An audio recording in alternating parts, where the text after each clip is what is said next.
Saudara-saudara hadirin yang berbahagia,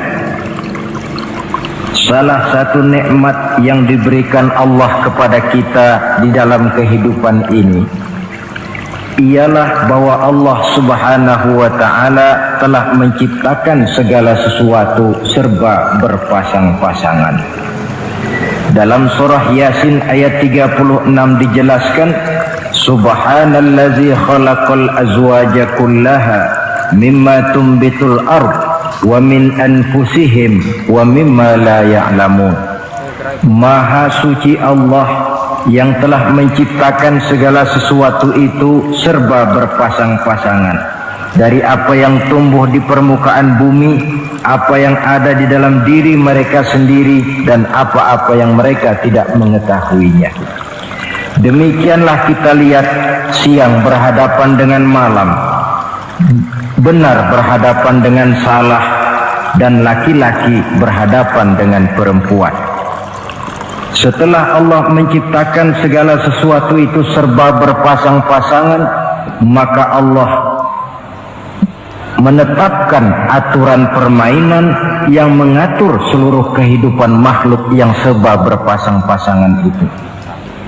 Kita tentu maklum, apapun saja yang kita lakukan dan kita perbuat tanpa ada aturan akan berakhir dengan kekacauan. Cobalah kita bikin satu sekolah, buka satu sekolah, tidak usah pakai aturan, tentu kacau. Bikin organisasi tanpa memakai aturan, tentu kacau. Demikian daripada kehidupan ini, kalau tanpa ada aturan, tentu kekacauan yang akan timbul. Allah pencipta manusia. Allah tahu benar kemampuan maksimal manusia. Oleh sebab itu, aturan permainan yang diturunkan Allah tentu sesuai benar untuk manusia. Satu contoh kecil, pabrik mobil di Jerman bikin mobil namanya Mercy. Seiring dengan itu dia keluarkan buku petunjuknya. Mobil ini namanya Mercy, kecepatan maksimal sekian ratus kilometer per jam, daya angkut maksimal sekian ratus kilogram. Kalau rusak memperbaikinya begini, onderdilnya pun ini. Karena pabriknya yang membuat mobil, lalu pabriknya pula yang mengeluarkan buku petunjuk, sudah tentu buku petunjuk itu sesuai benar dengan mobilnya. Dan tidak bisa kita punya mobil Mercy rusak, lalu kita perbaiki dengan menggunakan buku petunjuk yang dikeluarkan oleh pabrik mobil Toyota misalnya. Jelas mobil bukan tambah baik, malah makin hancur tidak karu-karuan. Kalau manusia menginginkan satu hidup yang baik, tidak ada pilihan lain, dia harus memakai aturan yang diturunkan oleh yang bikin manusia. Dan aturan itu telah turun dalam bentuk agama Islam yang kita cintai ini.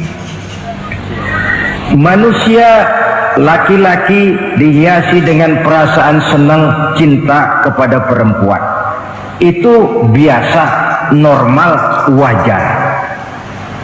Tapi lalu Allah menurunkan aturan permainan yang kalau peraturan ini dilanggar akan membawa kerugian bagi manusia sendiri.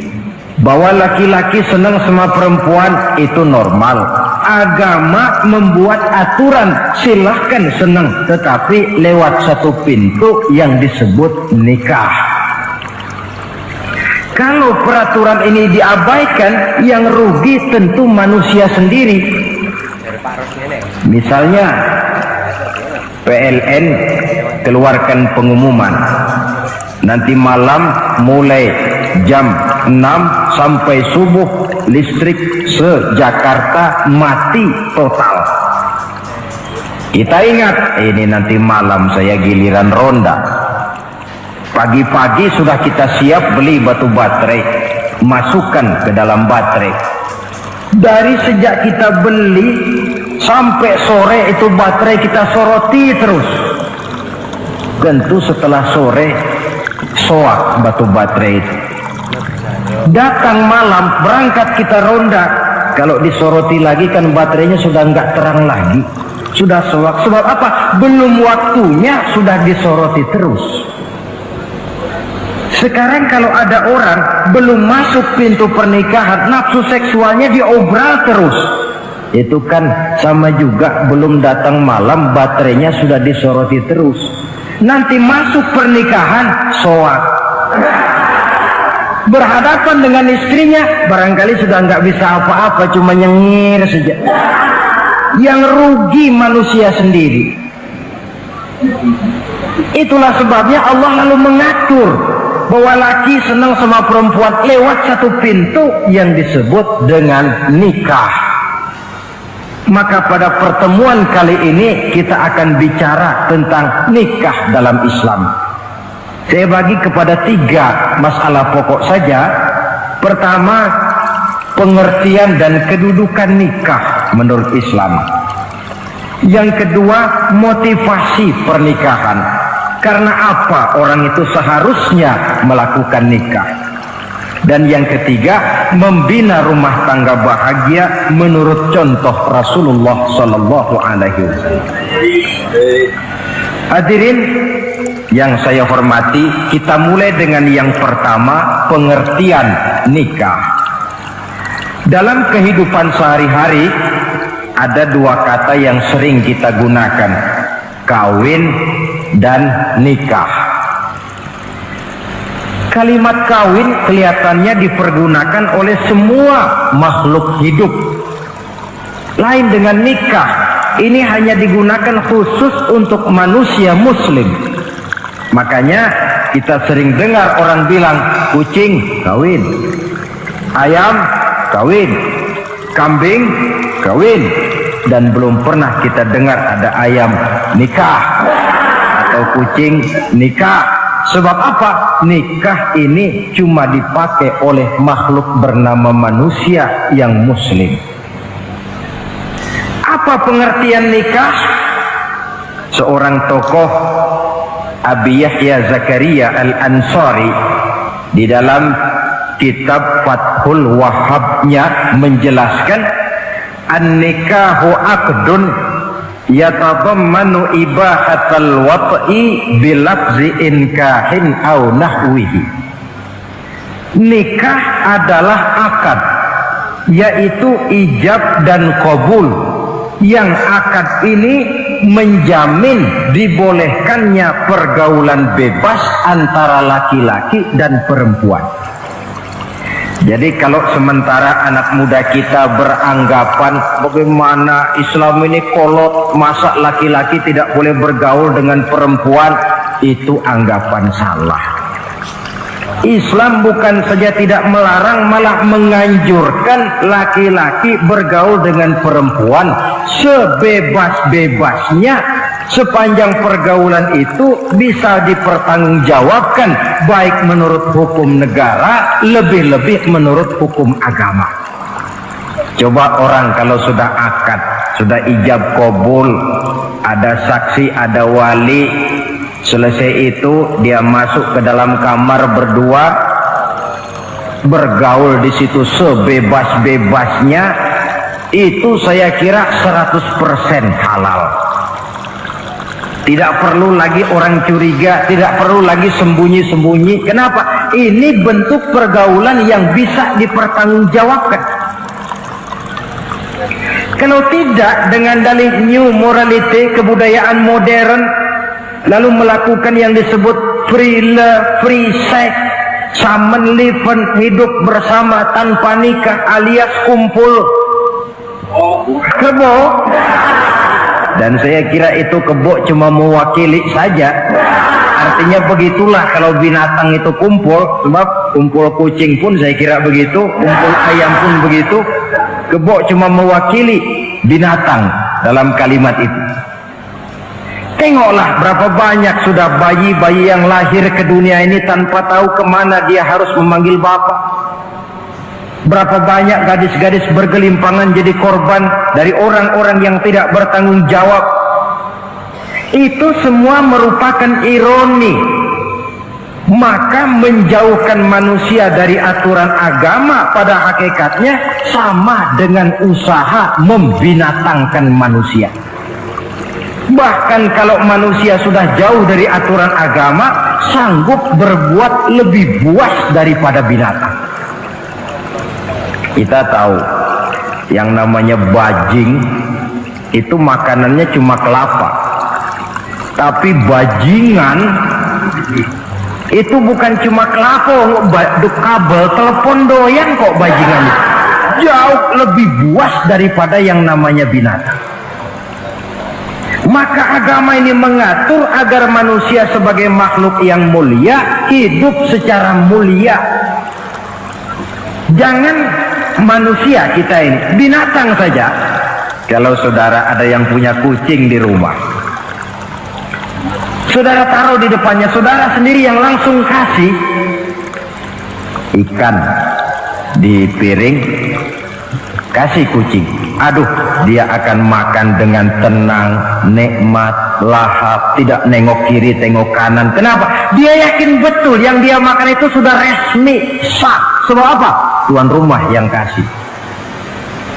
Tapi kalau si kucing ngambil sendiri di dapur, mencuri dia, setelah dapat dia bawa lari, makan pun tidak tenang. Kenapa? Mesti nengok kiri, nengok kanan. Rupanya instingnya pun bekerja. Ini bukan hak saya mencuri. Saudara-saudara, tengok orang yang sudah terlibat dalam pergaulan suami istri yang sah, itu kan nggak perlu tengok kanan, tengok kiri, nggak perlu takut-takut. Kenapa? Sudah sah. Tapi kalau yang bukan istrinya, wah itu sudah seperti kucing nyolong ikan, tengok kiri, tengok kanan, tidak pernah mengalami ketenangan. Itu selintas pengertian nikah. Lalu bagaimana kedudukan nikah menurut Islam? Ternyata nikah dalam pandangan Islam tidak cuma sekedar untuk memenuhi kebutuhan biologis manusia, tidak cuma sekedar untuk memperkembangbiakkan keturunan, tidak cuma sekedar untuk mendapat ketenangan hidup. Lebih tinggi daripada sekedar itu, nikah dalam pandangan Islam ibadah. Jadi kalau kita ditanya, Pak, ibadah apa yang paling enak dalam Islam? Jawabannya jelas, nikah. Begitu enaknya ibadah yang namanya nikah ini, sampai yang sudah pernah pun pengen ulangan. Namanya ibadah. Tetapi tentu ada konsekuensi. Oleh karena nikah ibadah, dan semua ibadah dalam Islam tidak boleh dikerjakan setengah hati atau main-main. Sholat ibadah, tidak boleh main-main atau setengah hati atau coba-coba. Puasa ibadah, tidak boleh main-main, setengah hati atau coba-coba.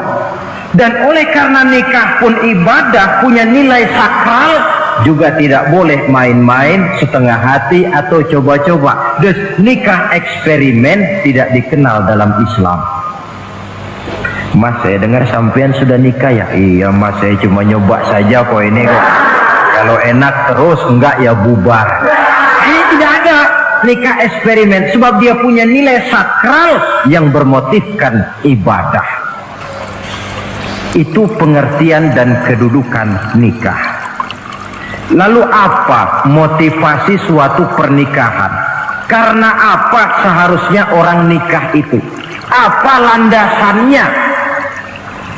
Saudara, hadis yang diriwayatkan oleh Imam Bukhari, Muslim, Abu Dawud dan Ibnu Majah dari Abi Hurairah menjelaskan, Nabi bersabda, tunkahul mar'atu li arba'in. Nikahilah perempuan karena 4 perkara. Kalau dia perempuan, tentu nikahilah laki-laki karena 4 perkara.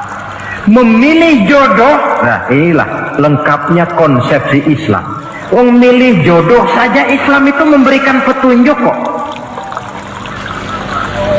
Karena apa orang memilih jodoh itu? Kata Rasul, yang karena 4 faktor. Pertama, lima liha, karena dia orang kaya, cari yang kaya. Yang kedua, lihasabiha, karena dia keturunan orang baik-baik, cari keturunan orang baik-baik. Yang ketiga, lijamaliha, karena dia cantik, cari yang cantik. Dan yang keempat, lidiniha, karena dia orang taat beragama, cari orang yang taat beragama. Kalau berkumpul keempat-empatnya, rasanya surga dunia sudah. Coba lihat, suami mana sih yang tidak bangga punya istri cantik, kaya, keturunan orang baik-baik, lalu taat beragama?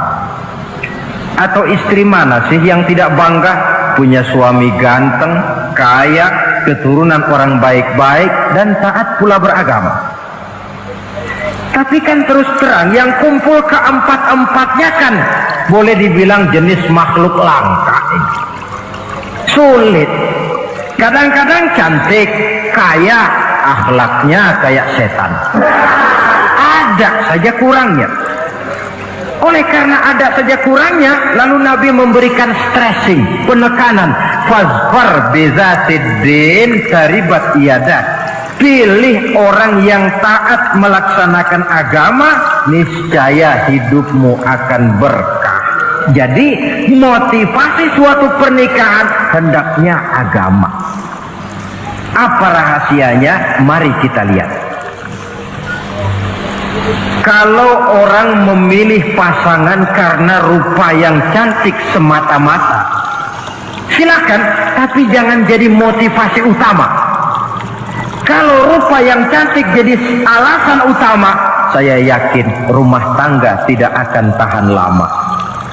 Sebab apa? Pertama, yang namanya cantik itu relatif.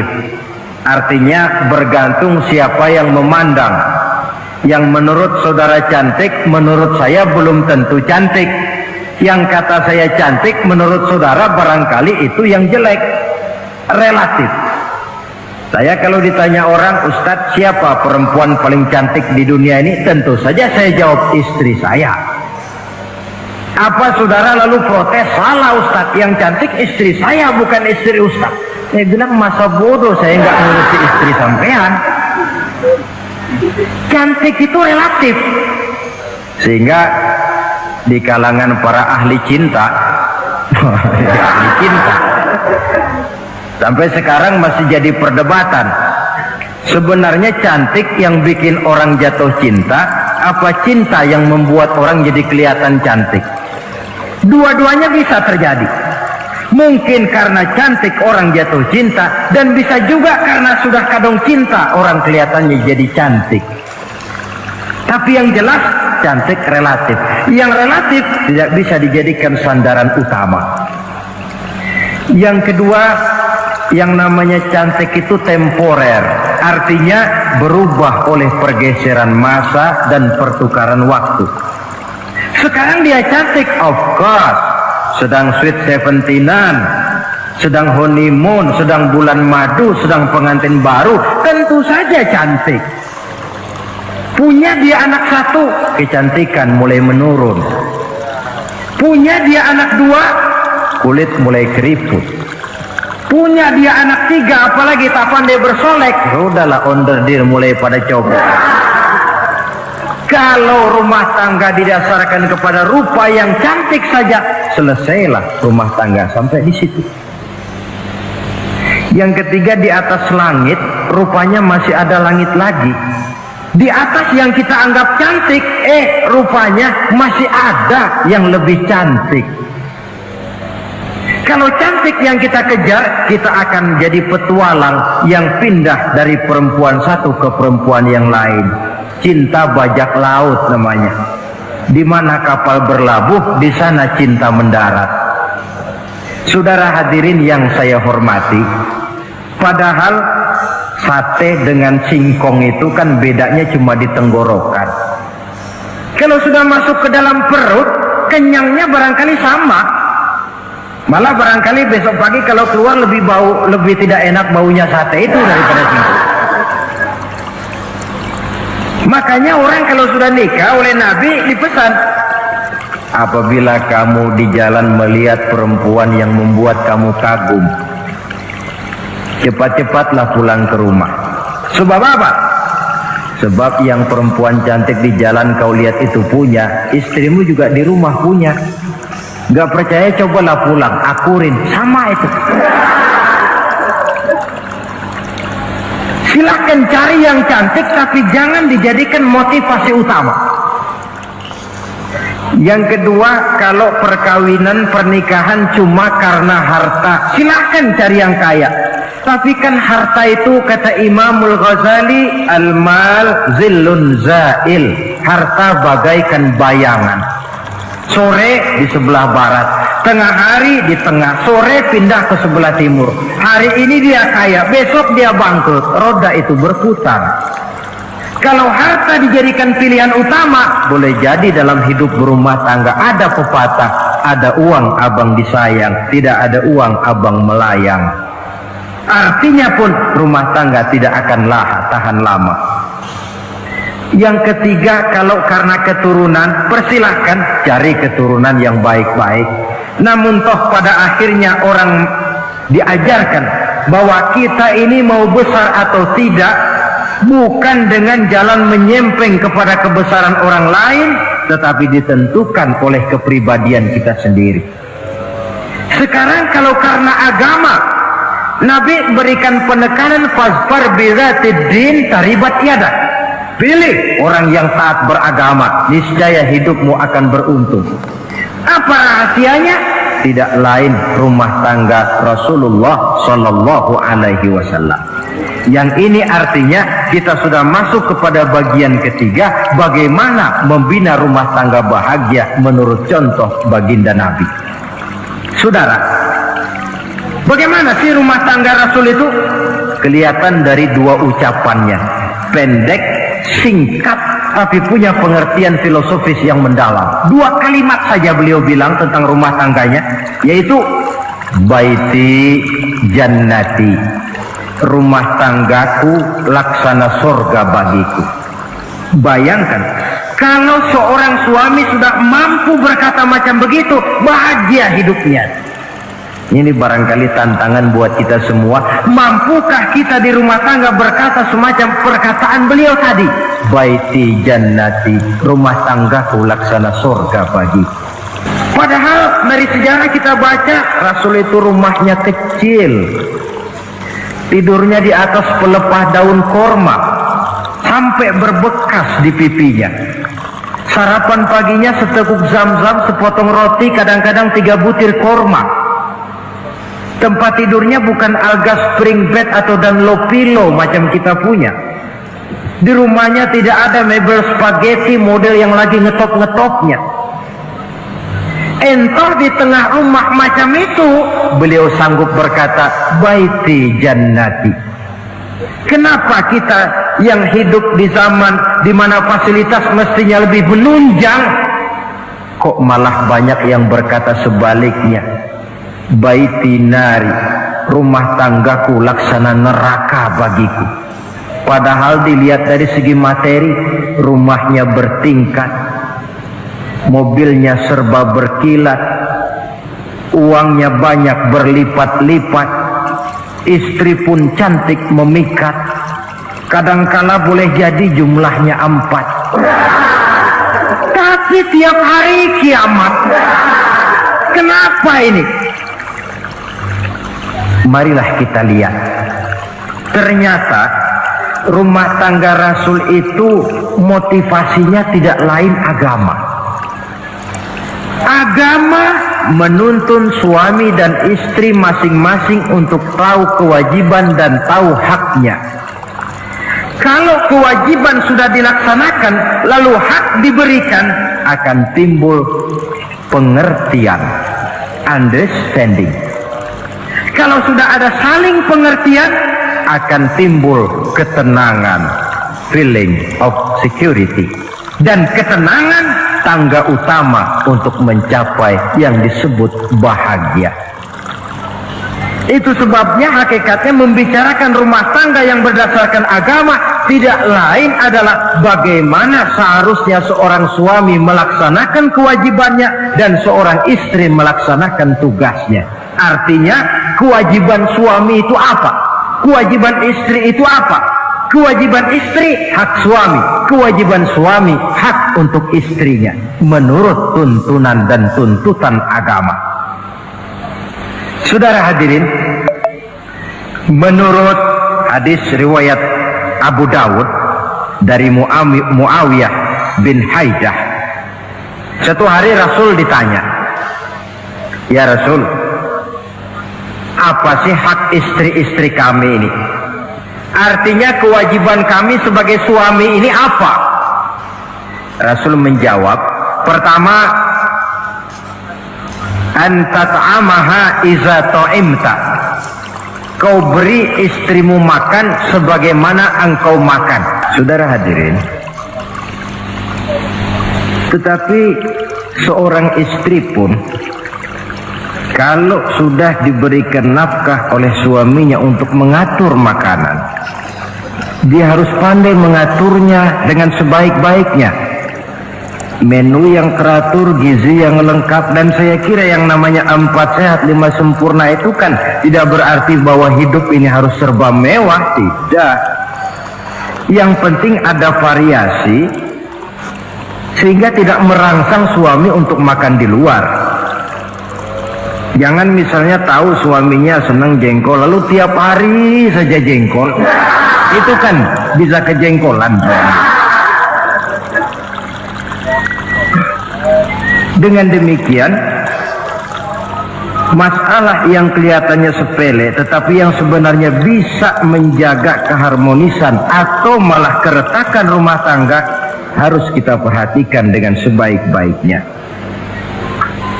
Suami memberikan nafkah, dari jumlah itu 60% lari ke kredit, 40% lari ke dapur. Tentu pada akhirnya sang suami akan merasa curiga, padahal barangkali istrinya pun berniat baik, cuma hanya tidak ada keterbukaan di dalam mengurus masalah-masalah yang berhubungan dengan dapur. Inilah kewajiban yang pertama dari seorang suami, kewajiban yang menyangkut masalah pangan. Lalu yang kedua, wa taksuwaha izak tasaita, engkau beri istrimu pakaian sebagaimana engkau berpakaian. Suami yang adil, pakaian yang dia pakai sama harganya dengan yang dibelikan untuk istrinya, kecuali tentu kalau istrinya ridho. Zalim seorang suami jikalau untuk dia misalnya dia beli pakaian yang mahal-mahal, jasnya dia pakai Switzerland wool, sarungnya Samarinda, kalau dia pakai sepatu belilah sepatunya, sementara istrinya cuma pakai kain belacu saja. Kenapa mesti begitu? Sebab saudara hadirin, istri kita sebenarnya adalah bagian daripada hidup kita. Baik dia dilihat orang, baik juga kita disebut orang. Jelek dia dipandang orang, tentu jelek juga nama kita disebut orang.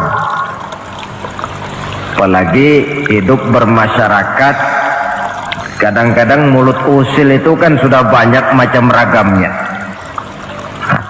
Itu siapa sih perempuan yang jalan? Kenapa?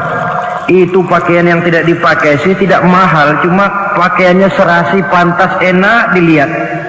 Oh, terang saja dia kan istrinya si Miun. Nah, Miun yang sedang tidur barangkali tidak tahu apa-apa mendapat sebutan baik. Cobalah kalau istri kita semaunya saja, orang akan bilang, ah itu perempuan, kenapa saya gerah melihatnya, mau ke pasar cuma pakai kutang saja. Tentu suami pun akan mendapat sebutan yang tidak baik. Cuma sang istri kalau sudah dibelikan pakaian oleh suami, termasuk alat-alat kecantikan di dalamnya, pakaian itu tentu dipakai, niat pertama adalah untuk menyenangkan hati suami. Seorang istri yang memakai bedak untuk menyenangkan suami, misalnya tiap polesan bedak ada pahalanya. Dia pakai lipstik untuk menyenangkan hati suaminya, tiap goresan lipstik ada pahalanya, bernilai ibadah. Ini kewajiban yang kedua. Yang ketiga, wala tadribil wajha. Kalau marah jangan memukul muka. Maksudnya apa ini? Kewajiban memberikan perlindungan, sehingga si istri merasa ada tempat dia mengadu, ada tempat dia melarikan persoalan, ada tempat dia bergantung. Kalau marah jangan memukul muka, dan memukul itu pun upaya terakhir. Kalau tidak bisa dengan kata yang lemah lembut, agak sedikit keras katanya. Kalau dengan kata yang keras tidak juga bisa, pisah tempat tidur. Kalau memang tidak bisa juga dengan pukulan yang tujuannya bukan untuk menyakiti, tetapi untuk mendidik. Allah tadribal wajha. Kalau marah jangan memukul muka, dan memukul pun bukan jalan pertama, tapi upaya terakhir dengan tujuan bukan untuk menyakiti, tapi untuk mendidik sang istri. Kewajiban untuk memberikan perlindungan. Yang keempat, wala tuqabbih. Jangan memburuk-burukan istrinya. Kewajiban menjaga nama baik. Sebab apa? Dalam satu bahasa yang indah, Al-Quran menjelaskan bahwa suami istri itu laksana pakaian. Hunna libasun lakum wa antum libasun lahunna. Istri pakaian untuk suami, suami pakaian untuk istri. Lihatlah alangkah indah gaya bahasa Al-Quran ini. Diibaratkannya suami istri seperti pakaian. Apa fungsi pakaian? Pertama, pakaian itu kan jadi kebanggaan. Saya bangga memakai baju seperti ini, saudara bangga memakai baju yang saudara pakai. Artinya seorang suami harus berusaha menjadi suami kebanggaan istri, dan seorang istri pun harus berusaha menjadi istri yang dibanggakan oleh suaminya. Jangan yang malah kemudian disesali. Itu kan kalau sudah marah orang kadang-kadang ucapannya nggak terkontrol. Istri marah sama suami, bang, nyesel gue punya laki kayak gitu. Sudah hilang lagi kebanggaan. Kalau kebanggaan hilang, wibawa pun hilang. Kalau wibawa sudah hilang, maka rumah tangga sudah sulit untuk dipertahankan. Yang kedua, yang namanya pakaian itu kan menutup aurat. Itu tujuan pakaian yang terpenting. Artinya di sini, kalau seorang istri mempunyai kekurangan, suamilah yang menutupi. Kalau seorang suami mempunyai kekurangan, istri juga harus berusaha menutupi. Jangan kekurangan suami diceritakan di pasar umum, atau kekurangan istri dibuka di mana-mana. Itu namanya suami istri tidak berfungsi sebagai pakaian, malah justru saling membuka aurat masing-masing. Inilah kadang-kadang penyakit ini. Kadang-kadang yang namanya perempuan dari rumah itu berangkat ngaji katanya, sampai di pengajian apa? Suaminya diakur-akurin. Bayu bagaimana suami? Wah, suami saya payah. Dipayahkannya suaminya di mana-mana. Atau aib dan kekurangan istri diceritakan di mana-mana. Orang bertanya, gimana mas istrinya? Oh, nggak maju. Loh, kenapa istrimu kan cantik? Iya, soal cantik sih iya, tapi tidurnya kok ngiler ini. Ini kan nggak perlu yang macam begini ini. Tidak bisa menjaga apa yang disebut security informasi. Fungsi pakaian sebagai suami istri tidak berjalan di dalamnya. Saling menjaga kehormatan diri. Ini yang keempat. Yang kelima, wala tahjur illa fil bait. Jangan berpisah dari istri kecuali di rumah. Maksudnya begini, kalau satu hari seorang istri suami marah kepada istrinya, tidak usah istri itu disuruh pulang ke rumah orang tuanya, ke rumah mertua lalu diusir, tidak. Cukup pisah tempat tidur saja. Ini maknanya wala tahjur illa fil baiti. Umpamanya, dek malam ini saya sedang tidak enak pikiran, kau tidur di kamar belakang lah, saya kamar depan. Cukup pisah tempat tidur saja, tidak perlu istri dipulangkan ke rumah orang tuanya. Nanti umpamanya tengah malam turun hujan, udara dingin, pikiran berubah, berasa perlu, kan tinggal manggil. Tidak jauh secara psikologis ajaran semacam ini bisa kita terima. Saudara hadirin yang saya hormati, ini pada prinsipnya kewajiban seorang suami, kewajiban yang menyangkut masalah pangan, sandang, perlindungan, memelihara kehormatan dan menjaga ketenangan di rumah tangga dengan menyelesaikan persoalan di rumah tangga itu secara intern. Jangan belum apa-apa sudah mertua diundang, orang tua dibon, persoalan belum tentu selesai tapi masalah sudah meluas. Cobalah kita selesaikan intern dulu. Kalau kemudian ternyata dianggap perlu mengundang orang tua, mertua, keluarga, baru kita upayakan ke arah itu. Ini kewajiban suami dan ini merupakan hak istri. Lalu bagaimana kewajiban istri sekarang ini? Istri kewajibannya merupakan hak untuk suami. Saudara, dari hadis yang diriwayatkan Imam Ibnu Majah dari Ali bin Yazid dari Abi Umamah, Nabi bersabda, "Mastafadal mu'minu ba'da taqwallahi azza wa jalla khairan lahu min zaujatin salihah." Bagi seorang mukmin, sesudah dia mempunyai sifat takwa kepada Allah, tidak ada yang lebih membawa manfaat selain daripada istri yang salihah. Istri salihah itu yang bagaimana? Yang hidup mampu melaksanakan kewajibannya. Apa kewajibannya? Kata Nabi, pertama, in amaraha ata'athu. Kalau diperintah, dia taat. Kewajiban istri yang pertama, taat kepada suaminya. Begitu besar kewajiban taat kepada suami, sampai-sampai Nabi pernah menyatakan, "Lau kuntu amiran ahadan ayyasjuda li ahadin la amartul mar'ata an tasjuda li zawjiha." Kalau saja boleh, kata Nabi, aku memerintahkan manusia sujud kepada sesama manusia, tentu aku perintahkan istri untuk sujud kepada suaminya. Untung saja sujud kepada manusia tidak boleh. Kalau boleh, istri itu disuruh sujud kepada suami, tentu karena besar hak suami atas dirinya. Yang kedua, ibadah sunnah tidak mendapat izin suami juga bukan saja tidak berpahala, malah berdosa.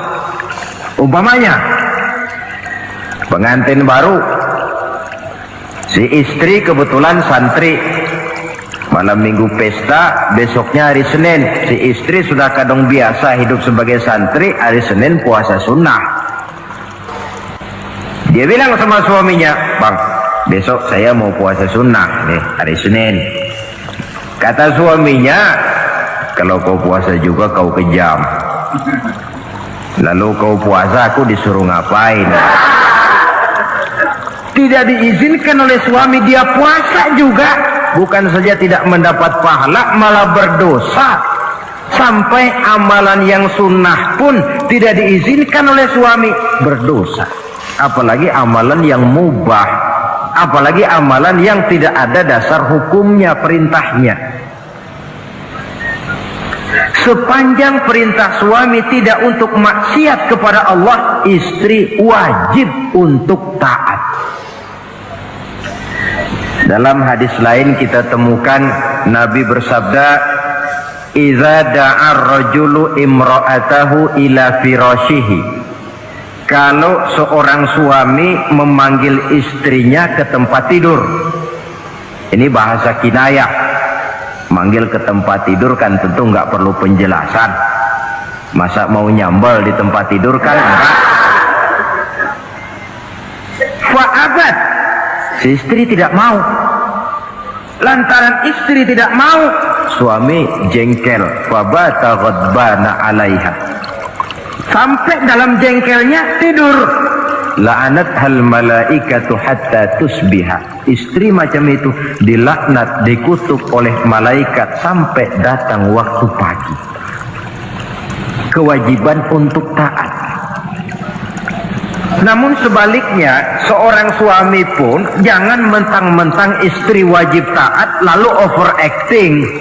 Segalanya main tunjuk, segalanya main komando, segalanya main perintah. Sebab contoh yang diberikan oleh Rasul tidak begitu. Rasul kita baca dalam sejarah menjahit bajunya sendiri, memperbaiki kasutnya sendiri. Artinya yang bisa ya dikerjakan tanpa harus menggantungkan semuanya kepada sang istri. Kewajiban untuk taat. Nah, penutup tentang taat ini ada sebuah hadis pula di mana baginda Nabi bersabda, ayyumam ra'atin matat wa zawjuha anha radin dakhalatil jannah. Kalau seorang perempuan meninggal dunia, suaminya ridho kepadanya, maka perempuan itu akan masuk surga. Artinya kalau seorang istri meninggal, ya dia tukang ngaji, ya tukang sholat, ya suka puasa, ya gemar sedekah, tapi meninggal suaminya tidak ridho, pintu surga belum dibukakan sampai suaminya ridho kepadanya. Ini menggambarkan tentang besarnya kewajiban taat seorang istri kepada suaminya. Ini kewajiban pertama. Lalu kewajiban yang kedua, kata Nabi, wa in nazara ilaiha sarrathu.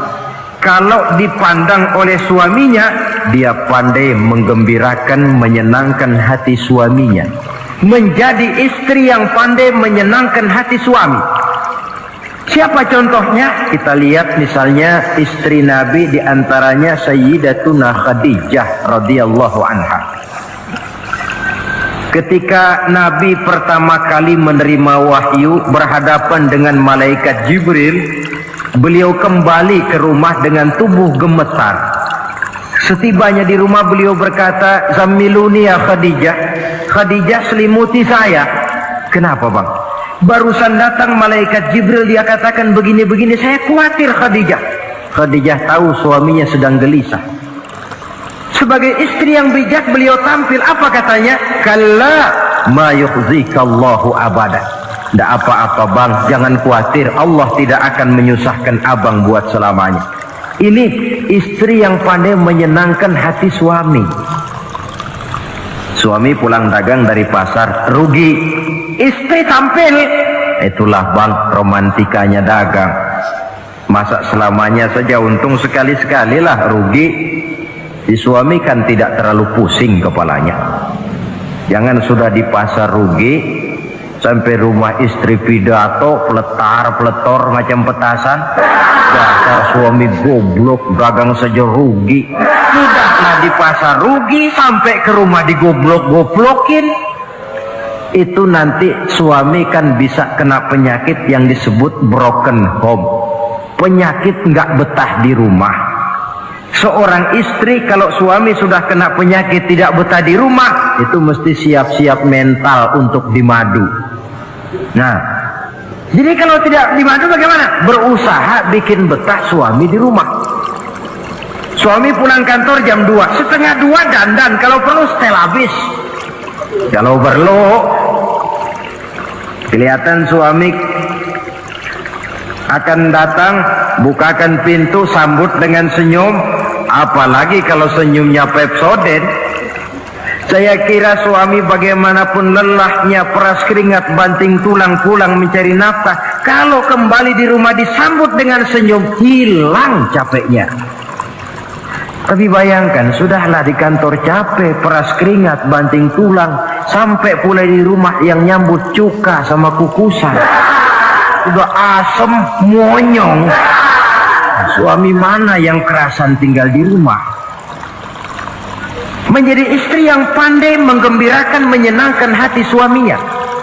Bahkan diizinkan bohong untuk menyenangkan hati suami. Umpamanya, suami kebetulan habis obyeknya gol, karena ingin menyenangkan istri, mampir di pasar beli kain batik. Si suami tidak tahu bagaimana kain batik yang bagus, beli saja sembarangan. Sudah kainnya kasar, warnanya norak, harganya yang mestinya murah jadi mahal, dibawa pakaian itu pulang. Istri lihat dan tahu kalau ini batik jelek, norak, kasar, harganya pun murah, tapi dia ingin menyenangkan hati suaminya. Suaminya tanya, bagaimana dek kain batik ini? Waduh bang, bagus betul kain ini, pinter bener abang milih warna ini. Emang yang kayak begini ini bang, coba lihat tetangga kita, mana ada yang pakai kain kayak begini? Ya memang gak ada, jelek. Suami senang tentu. Lalu kain itu oleh istrinya, ngaji dipakai, keundangan dipakai, tidur dipakai, masak dipakai, nyuci pun dipakai. Suami makin bangga, wah kain yang saya beliin dipakai terus ini. Lain pula istrinya, dalam hati dia berpikir, biarin deh gue pakai terus biar cepet hancur, nggak ada urusan. Coba kalau waktu itu si istri jujur, dasar laki goblok, beli kain kayak begini, sana pulangin. Nah, mungkin suami yang sudah payah-payah mau menyenangkan hati istrinya malah berbalik pikirannya. Saudara hadirin, ini kelihatannya penting untuk menjaga suasana keharmonisan di dalam kehidupan berumah tangga. Begitu pula pengertian seorang suami. Rasul pernah pulang dari masjid agak larut malam, rupanya banyak orang bertanya. Ketuk pintu, assalamualaikum, sampai 3 kali tidak dibukakan pintu. Rupanya Aisyah lelap benar tidurnya. Rasul sadar beliau pulang kemalaman dan tahu istrinya capek bekerja di waktu siang. Ashraful anbiya wal mursalin ini menghormati istrinya. Salam 3 kali tak dibukakan pintu, bukan marah, malah gelar sorban di depan pintu. Di situ beliau tidur. Tengah malam Aisyah mau sholat, buka pintu, terkejut lihat suaminya tidur di depan pintu. Dibangunkan. Begitu dibangunkan, Rasul lebih dahulu berkata, Aisyah, maafkan saya pulang terlambat memang sebab banyak yang bertanya di masjid. Sudahlah tidur di depan pintu, begitu dibukakan beliau dulu yang minta maaf. Sulit jadi suami semacam ini. Yang enak kalau sudah nggak dibukain pintu, istri kepulesan, lalu sekali buka pintu kan yang enak kita tunjuk jidatnya, lo tidur kayak tembok ya. Saudara hadirin, menjadi istri yang pandai menyenangkan hati suaminya, sebab tidak ada seorang suami bisa sukses baik di medan tugas, di masyarakat, di kantor, di toko, di tempat manapun kalau tidak ditunjang oleh peran serta dari para istrinya. Karena itulah perempuan walaupun peranannya tidak begitu kelihatan, sebenarnya sangat menentukan. Seorang suami yang jujur, polos, lugu, sederhana, sanggup menjadi koruptor ulung karena didorong-dorong oleh istrinya. Merangsang ketamakan suami. Istri dibakar oleh tetangganya. Bang, kenapa? Kau kan di kantor kepala bagian. Lalu, tangga kita pegawai kecil saja bang, tapi coba lihat istrinya kalau pakai gelang kayak pelek beca bang gelangnya. Kau kepala bagian gak bisa beliin saya macam gitu, kepala bagian goblok. Lalu bagaimana bu, gaji saya kan sudah jelas segitu. Iya, kamu kan kepala bagian, apaan kayak di kantor sabet. Kalau sudah main sabut-sabutan begini, sudah merangsang suami untuk berbuat yang tidak baik. Kecil, tidak begitu kelihatan, tapi sangat menentukan. Istri yang soleh, yang bisa melaksanakan kewajibannya, yaitu pandai menyenangkan hati suaminya. Ini kewajiban istri yang kedua. Yang ketiga, wa in aqsama alaihi abarrathu. Kalau suami memberikan sesuatu, dia pandai berbakti, menjadi istri yang pandai bersyukur kepada suami. Kita ingat ketika pulang Mi'raj kan Rasul bercerita, saya dalam perjalanan itu diperlihatkan neraka, kata Rasul. Saya lihat kok isinya kok lebih banyak perempuan daripada laki-laki. Nah, sahabat heran, ya Rasul, lebih banyak perempuan? Iya. Apa mereka tidak sholat? Sholat. Apa mereka tidak pernah hadir di majelis taklim? Oh, rajinan dia sama suaminya. Ada apa? Tidak pernah baca Quran? Rajin. Lalu kenapa kok isinya kebagian besar perempuan? Rasul menjawab, hunna yakfurnal asir. Mereka umumnya tidak pandai bersyukur kepada suaminya. Hujan panas setahun dibalas dengan hujan sehari. Kalau suaminya sedikit salah, sudah kehilangan pertimbangan, tertutup seluruh kebaikannya. Yang kelihatan cuma salahnya saja. Maka sebaiknya di dalam hidup berumah tangga, baik suami maupun istri itu masing-masing sedia timbangan. Kalau satu saat suami salah, istri ambil timbangan. Timbang, suami saya salahnya ini, jasanya ini. Bertahun-tahun dia hidup mencari nafkah buat saya, membelikan pakaian untuk saya, mencarikan makan untuk saya. Salahnya ini. Timbang mana lebih banyak salahnya atau benarnya. Dengan demikian kita akan bisa menghasilkan keputusan objektif. Giliran istri yang salah, suami yang ambil timbangan, ukur mana lebih banyak baiknya atau salahnya. Kalau tiap kita masing-masing punya timbangan, insya Allah nilai-nilai objektif dari suatu pertimbangan akan bisa kita temukan dalam mengambil keputusan. Istri yang pandai berbakti membalas budi daripada suaminya. Kewajiban yang keempat dari seorang istri, wa in ghaba anhu nasahathu fi nafsiha wa malihi. Kalau suami tidak ada di rumah, dia pandai menjaga kehormatan dirinya dan pandai menjaga harta suaminya. Tidak mencari kesempatan dalam kesempitan. Suami lembur, istri ngompreng. Dan pandai menjaga harta suaminya. Nah, coba lihat. Kalau seorang suami ada uang di kantongnya 100 rupiah. Ada tukang minta pengemis, istri ambilkan saja tanpa izin suaminya uang di kantong suami 100. Dia sedekahkan. Niatnya tentu baik. Si istri dapat dosa, si suami dapat pahala.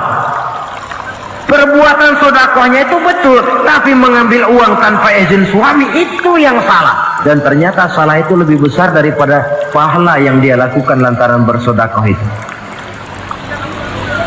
Kalau ini terwujud, maka suasana saling mempercayai akan tumbuh. Kalau sudah saling mempercayai, rasanya akan terwujud kedamaian dan ketenangan. Suami meninggalkan rumah dengan perasaan tenang, istri pun melepas suami dengan perasaan damai, tanpa was-was, tanpa curiga, dan sebagainya. Dan ini modal yang paling utama mewujudkan saling kepercayaan dalam membina hidup bahagia. Saudara, jadi dengan demikian kewajiban suami dan kewajiban istri yang merupakan bagian tidak terpisahkan dari bagaimana membina rumah tangga berdasarkan tuntunan agama merupakan hal yang dicontohkan oleh Nabi kita Muhammad sallallahu alaihi wasallam. Dengan satu kesimpulan, rumah tangga Nabi bahagia karena rumah tangga itu disinari oleh ajaran-ajaran agama. Sehingga timbul saling pengertian membawa kepada ketenangan, dan ketenangan sesungguhnya tangga utama mencapai rumah tangga bahagia. Tanpa materi orang memang sulit untuk bahagia. Tapi materi semata-mata bukan merupakan jaminan bahwa orang akan hidup bahagia. Banyak isak tangis berbunyi di rumah-rumah mewah, dan banyak sendak gurau, tawa dan canda, tawa lerai di rumah-rumah sederhana. Artinya suka dan duka, sedih dan gembira, susah dan bahagia bisa ada di gubuk reot dan bisa juga ada di rumah mewah. Ternyata bukan harta semata-mata yang menopang dan menjamin hidup itu akan bahagia, tapi satu rumah tangga yang dipancari oleh sinar agama di bawah naungan ridho dari Allah Subhanahu wa taala. Si istri taat melaksanakan ajaran agama, suami taat, lalu anak-anak pun hidup dalam suasana yang religius. Dari sana tumbuh pancaran sinar keagamaan. Irama agama mengalun dalam kehidupan rumah tangga kita. Berfungsilah dengan demikian rumah tangga sebagai tempat di mana kita mengamalkan ajaran agama kita. Alangkah nikmat satu rumah tangga. Istri ahli ibadah, suami pun ahli ibadah, anak-anak pun terbiasa oleh lingkungan untuk hidup melaksanakan suatu ibadah. Dan keberhasilan di rumah tangga awal untuk menuju keberhasilan di masyarakat, di tempat tugas, dan di tempat-tempat lainnya. Sebaliknya, kehancuran rumah tangga akan selalu menjadi awal kehancuran karir di masyarakat, di tempat kerja, dan di tempat-tempat lainnya. Oleh karena itu, berangkat dari hal semacam inilah, maka kita berkeyakinan rumah tangga yang bahagia ialah rumah tangga yang didasarkan kepada ajaran agama. Sehingga tercapailah kebahagiaan hidup di dunia yang langsung menopang kepada kebahagiaan hidup di akhirat nanti. Nah, inilah pembicaraan kita pada pertemuan kali ini. Dengan harapan, mudah-mudahan dari setiap rumah tangga muslim memancar sinar-sinar agama, menjadi kubu-kubu pertahanan di mana kita menegakkan ajaran agama, dan pada akhirnya nanti akan tercipta masyarakat yang agamis. Terwujudlah ketenangan, kedamaian, dan ketentraman.